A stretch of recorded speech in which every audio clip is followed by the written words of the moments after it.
बिस्मिल्लाहिर्रहमानिर्रहीम सल्लल्लाहु तआला अला मुहम्मद व अला आलिहि व सहबिहि व बारिक वसल्लम। Students, bank reconciliation statement with the help of revised cash book जो है वो हमने स्टार्ट की है और आज उसी का क्वेश्चन नंबर 21 जो है वो हम करने जा रहे हैं एम आरफ और सुहेल अफजल की बुक फाइनेंशियल अकाउंटिंग से। पेपर के पॉइंट ऑफ व्यू से क्वेश्चन नंबर 21 जो है वो ज्यादा अहमियत का हामिल है as compare to previous questions. So इसको जरा अच्छे से जो है वो अंडरस्टैंड कीजिएगा और इसके लिए जरूरी है कि आपके प्रीवियस तमाम कॉन्सेप्ट्स जो हैं वो क्लियर हों और आपने तमाम जो इससे रिलेटेड वीडियोस हैं उनको देख लिया हो। आपके सामने इस वक्त पूरी प्लेलिस्ट का जो लिंक है वो मौजूद होगा, आप उस पर क्लिक करके तो इसके तमाम जो रिलेटेड रेलेवेंट वीडियोस हैं उनको देख सकते हैं और उसके बाद आप इस क्वेश्चन को करेंगे तो इंशाल्लाह ज्यादा अच्छी जो है वो अंडरस्टैंडिंग आपकी होगी। क्वेश्चन नंबर 21 में कुछ यूं कह रहे हैं कि जनाब हमने, क्योंकि आपको पता है सवाल हमेशा बैलेंस से शुरू करना होता है और रिवाइज कैश बुक के होते हुए हमने बैलेंस हमेशा रिवाइज कैश बुक में लिखना होता है। तो हमारे पास सबसे पहले है bank overdraft as per cash book. Question करने के लिए फॉर्मेट आपका कंप्लीट हो, ये कंप्लीट फॉर्मेट नहीं है। इसके ऊपर सबसे पहले नाम, फिर बैंक रिकॉन्सिलिएशन स्टेटमेंट, फिर उसके बाद जो है वो डेट आती है। तो जनाब हमारा सवाल जो है वो शुरू हो रहा है बैलेंस से और बैलेंस में उसने कहा है overdraft balance as per cash book. Cash book का ओवरड्राफ्ट बैलेंस है। कैश बुक का जब ओवरड्राफ्ट बैलेंस हो तो इसका मतलब ये होता है कि हमारी कैश बुक हमें ये बता रही है कि हमने बैंक से कर्जा लिया हुआ है और जब हमने बैंक से कर्जा लिया हो तो उसको तो हमेशा क्रेडिट साइड पर लिखते हैं क्योंकि बैंक हमारी इस वक्त लायबिलिटी होता है, लिहाजा आप इसे क्रेडिट साइड पर लिखेंगे किस नाम से?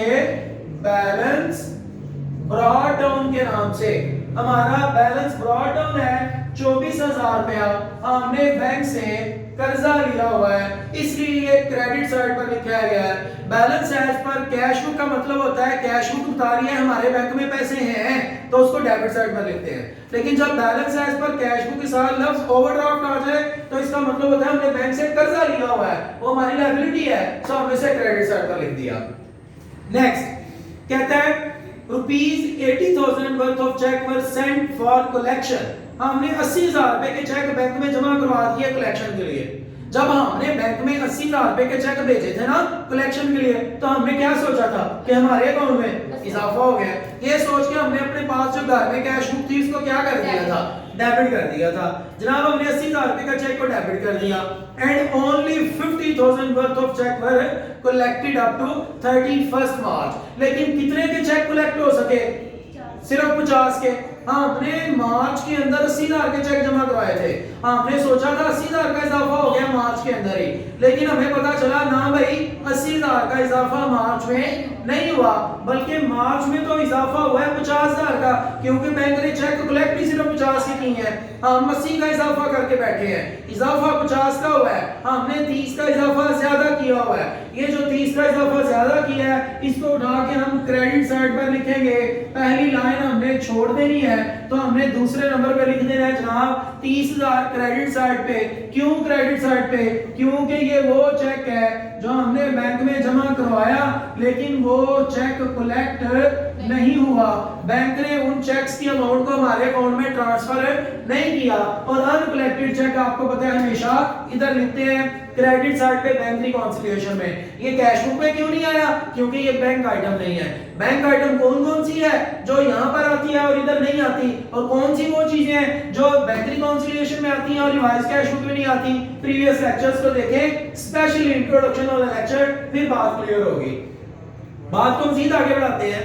हमारे पास है, कहते हैं आउट ऑफ चेक 60,000 इशूड, हमने 60,000 रुपए के चेक इशू किए। जब हमने मार्च में 60,000 के चेक इशू किए थे तो चेक इशू करने का मतलब था जिसको पेमेंट देनी थी उसको हमने पेमेंट कर दी है।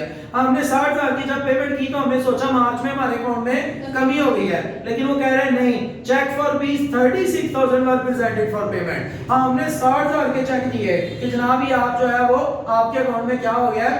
कमी हो गई है, लेकिन 60 की कमी नहीं हुई बल्कि कमी कितनी हुई है? 36 की, क्योंकि लोगों ने जाके चेक बैंक में पेश कितने किए हैं? 36 के। लोगों ने पैसे निकलवाए कितने हैं? 36। 24,000 लोगों ने नहीं निकलवाया। जब 24 लोगों ने निकलवाया नहीं है तो उससे आपके अकाउंट में कमी भी नहीं हुई। तो जब कमी नहीं हुई तो आप उसको वापस डेबिट साइड पर लिखे। अगेन रिपीट कर रहा हूं, जब हमने 60,000 का चेक इशू किया था तो हमने फौरन से अपने पास कैश बुक में लिख लिया था। कैश बुक में कहां लिखा था? क्रेडिट साइड पे। क्या हमने 60,000 का चेक इशू किया है तो लोगों ने जाके हमारे अकाउंट से पैसे निकलवाने हैं जिससे बैंक में कमी हो जानी है, ये सोच के हमने कैश बुक में क्रेडिट साइड पे बैंक के कॉलम में लिख लिया था। लेकिन क्या हुआ, लोगों ने सिर्फ जाके बैंक से कितने निकलवाए? 36। बाकी लोगों ने नहीं निकलवाए। हमने तो कमी 60 की हुई है, जबकि लोगों ने निकलवाए कितने? 36। 24 लोगों ने नहीं निकलवाए। उस 24 को वापस इधर लिख दिया क्योंकि ये वो चेक है जो लोगों ने प्रेजेंट नहीं किया, अनप्रेजेंटेड चेक। ये वो चेक हैं जो लोगों ने बैंक में पेश करके तो पैसे नहीं लिए, सो हमारे अकाउंट में कमी भी नहीं हुई, हमने 24,000 को दोबारा से डेबिट कर दिया। साथ में सीरियल नंबर आप चलाते रहेंगे जो जो होगा। नेक्स्ट है bill discounted with the bank and dishonour. अगर आप बिल्स ऑफ एक्सचेंज को कर चुके हुए हैं तो आपको याद होगा जब भी बिल डिसऑनर होता है ना, हम फौरन से कहते हैं बैंक को क्रेडिट कर दो। हम बैंक को क्यों क्रेडिट करते हैं? क्योंकि बिल डिसऑनर होने का मतलब है कि बैंक को अब पैसे नहीं मिलने, तो उसने हमारे अकाउंट में से पैसे काट लेने हैं जिससे हमारे अकाउंट में कमी होनी है। तो जब हमारे अकाउंट में कमी हो तो हम उसको क्रेडिट करते हैं कि बिल डिसऑनर जो है वो हमेशा क्रेडिट साइड पे आएगा रिवाइज कैश बुक में। बिल डिसऑनर, बिल डिसऑनर हो गया कितना? 60,000। मैं दोबारा रिपीट करता हूं स्टूडेंट्स कि बिल डिसऑनर को हम क्रेडिट साइड पे क्यों लिख रहे हैं रिवाइज कैश बुक में। याद रखें हमारे पास एक बिल था, हमने वो बिल दिया बैंक को, बैंक से ले लिए पैसे, हमने उस बिल के पैसों से एंजॉय किया, जो भी हमारे मामला थे हमने निपटाए। मुकर्ररा तारीख आई, बैंक ने वो बिल उठाया और चला गया ड्राई के पास। ड्राई को जाकर कहता है पैसे दे दो, ड्राई के पैसे नहीं दिए। बैंक वापस आया और आके जनाब हमारे अकाउंट में से उसने पैसे काट लिए। क्यों क्या लिए? किसने थे? बैंक से। हम नहीं लिए थे। तो फिर बैंक ने अगर पैसे मुकर्ररा तारीख पर बैंक को नहीं मिल रहे तो बैंक काटेगा भी कहां से? हमारे अकाउंट से। तो जब उसने हमारे अकाउंट से पैसे काटे उससे हमारे अकाउंट में कमी हो गई, सो हमने बैंक को क्रेडिट कर दिया। एसेट में कमी हुई तो क्रेडिट। नेक्स्ट है customer directly deposited into bank. हमारे कस्टमर को पता है हमारे अकाउंट का, वो क्या हमारे बैंक में जाके पैसे जमा करवाया हमारे अकाउंट में, जिससे हमारे अकाउंट में इजाफा हो गया। जब हमारे अकाउंट में इजाफा हो तो हम उसको डेबिट साइड पर लिखते हैं। तो ये जनाब यहां लिखा जाएगा डायरेक्टली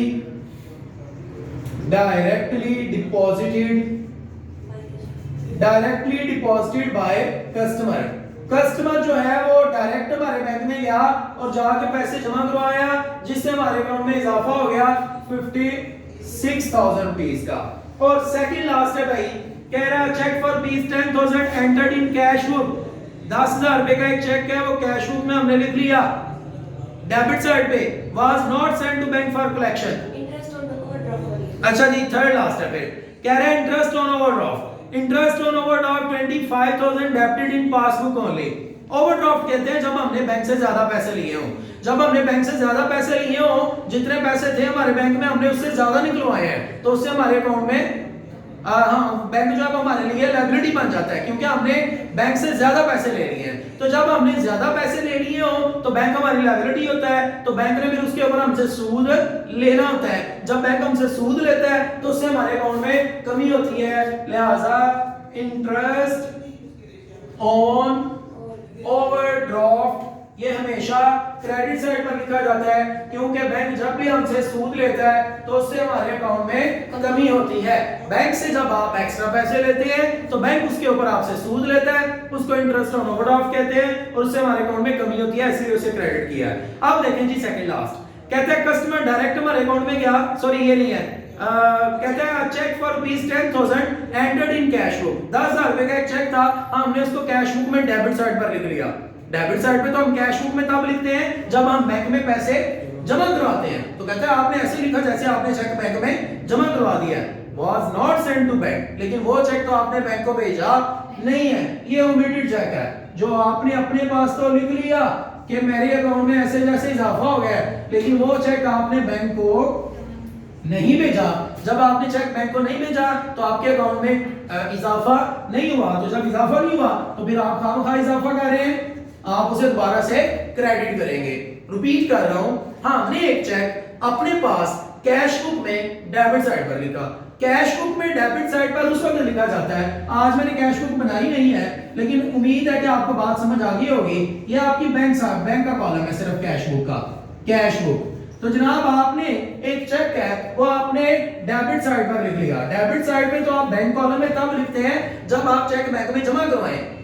तो वो कह रहे हैं आपने अपने पास डेबिट साइड पे लिखा है लेकिन वो चेक बैंक को भेजा, तो जब बैंक को आपने चेक ही नहीं भेजा तो आपके अकाउंट में कैसे इजाफा हो सकता है? सो आप उसे वापस क्रेडिट साइड पर लिखें, इजाफा नहीं होगा। लास्ट है discount receive 500 was entered in bank column erroneously। ले जी ये बात आपको समझने वाली है। आपको पता है ट्रिपल कॉलम कैश बुक, इसके लिए हमें students triple column cash book का जो है वो यहाँ पर रेफरेंस जो है वो यूज करना है। लिहाजा मैं यहाँ पर ट्रिपल कॉलम कैश बुक बना रहा हूँ, आप जरा देखिएगा जनाब।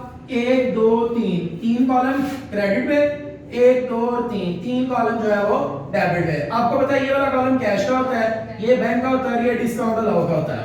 ये कैश है, ये बैंक है और ये डिस्काउंट रिसीव का। ये आपके पास ट्रिपल कॉलम कैश बुक है। तो जनाब वो कह रहे हैं 500 रुपए का क्या था डिस्काउंट रिसीव 500 रुपए का था, तो उसको आपने डिस्काउंट रिसीव के कॉलम में लिखना था क्रेडिट साइड पे। लेकिन वो कह रहे हैं आपने क्या किया, was entered in bank column erroneously। आपने गलती से उसको कहां लिख दिया, बैंक कॉलम में। यार आपने लिखना इधर था, आपने यहां लिखने की बजाय बैंक कॉलम में लिख दिया। आपने अपने बैंक में कमी कर ली क्योंकि ये क्रेडिट साइड है, आपने सिर्फ बैंक को क्रेडिट साइड पे लिख के तो कमी कर ली, हालांकि आपके अकाउंट में तो कमी नहीं हुई, तो आप खामखा कमी कर रहे हैं। आप उसको वापस जो है वो किस साइड पर लिखें, डेबिट साइड पर। आपने बैंक डिस्काउंट रिसीव के कॉलम में लिखना था, वहां लिखने की बजाय आपने बैंक कॉलम में लिखा। तो बैंक में तो नहीं था लिखना, आपने तो डिस्काउंट में लिखना था। आपने बैंक को क्रेडिट किया, बैंक को क्रेडिट करने का मतलब आप अपने अकाउंट में कमी कर रहे हैं, हालांकि कमी नहीं हुई, तो हमने वापस उसे डेबिट साइड पर लिखा और इसको लिखा discount was entered in bank column wrongly. जी तो अब जनाब हमने करना है इसका टोटल। देखेंगे जो बड़ी साइड है उसको दोनों साइड पर लिखेंगे, छोटे वाली माइनस करेंगे, ये साइड बड़ी है, क्या जवाब आया 86,500। इसको उठा के जनाब हमने दोनों तरफ लिखा, छोटे वाली माइनस की, तो जवाब क्या आ गया, बैलेंस 30,000 हमारे पास बैलेंस है। इस बैलेंस को हमने लेके तो यहां लेके आना है balance as per revised cash book. Spelling complete लिखने हैं भाइयों। तो ये किस साइड पे है, ये डेबिट साइड पे है, लेकिन हमने कहां लिखना है, क्रेडिट साइड पे, क्योंकि ये बैलेंस है ही कौन सा, क्रेडिट बैलेंस, क्योंकि बड़ी साइड कौन सी थी, क्रेडिट। तो क्रेडिट साइड की वजह से जब बैलेंस इधर आए तो क्रेडिट बैलेंस ही होता है। तो जनाब आप टोटल किया, बड़ी साइड आपकी यही वाली है 70,000, दोनों तरफ लिखा जाएगा। 70 में से माइनस कर देंगे जनाब 24 को, तो हमारे पास जो जवाब आएगा उसको हम बोलेंगे बैलेंस एज पर पासबुक। लेकिन पासबुक का बैलेंस तो हमेशा डेबिट होता है, ये जो है ये तो सॉरी क्रेडिट होता है, ये डेबिट साइड पे आ गया। 46,000। तो इसके साथ फिर हम लिखेंगे ओवर ड्रॉ। ले स्टूडेंट्स, ये हमारा आज का क्वेश्चन था। उम्मीद है कि आपको अच्छी इसकी समझ आई होगी। किसी किस्म का कोई प्रॉब्लम हो तो आप जो है वो जरूर मुझसे राब्ता करें। और आने वाला क्वेश्चन सबसे इंपॉर्टेंट क्वेश्चन है आपका इसका बैंक रिकॉन्सिलिएशन का। Keep watching Aftab Batari official.